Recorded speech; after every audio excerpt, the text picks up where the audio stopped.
अस्सलामु अलैकुम वरहमतुल्लाहि वबरकातुहू।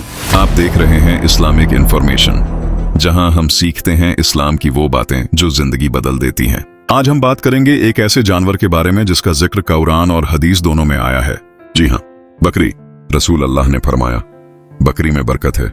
बकरी उन जानवरों में से है जो सबसे पहले इंसानों के साथ हजरत आदम अलैहिस्सलाम के जमाने से मौजूद रही और आज तक बकरी अल्लाह की रहमत और रिज़्क़ का जरिया बनी हुई है।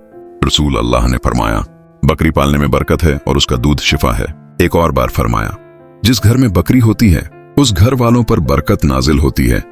बकरी का दूध सिर्फ खाना नहीं, इलाज भी है। यह कमजोरी, हड्डियों के दर्द और पेट के मर्ज में बहुत फायदेमंद है। और सबसे खूबसूरत बात, बकरी इंसान के दिल में नरमी और रहम पैदा करती है। रसूल अल्लाह खुद भी बकरियां चराया करते थे। उन्होंने फरमाया, हर नबी ने बकरियां चराई। इसका मतलब यह है कि बकरी इंसान में सब्र, तवाज़ु, विनम्रता और रहम पैदा करती है।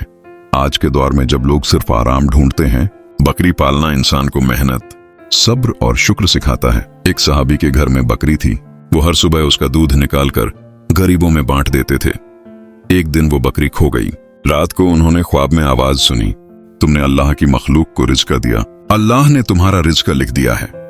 सुबह उठे तो देखा बकरी दरवाजे पर खड़ी थी। करी छोटा जानवर जरूर है, लेकिन इसमें बहुत बड़ी बरकत, रहमत और रिज़्क़ छिपा है। जो लोग अपने घरों में बकरी रखते हैं उन पर अल्लाह अपनी रहमत नाजिल करता है। अगर आप भी चाहते हैं कि आपके घर में बरकत हो तो एक बकरी जरूर रखें। और याद रखें, अगर वीडियो पसंद आए तो लाइक करें, शेयर करें और चैनल इस्लामिक इंफॉर्मेशन को सब्सक्राइब करना ना भूलें।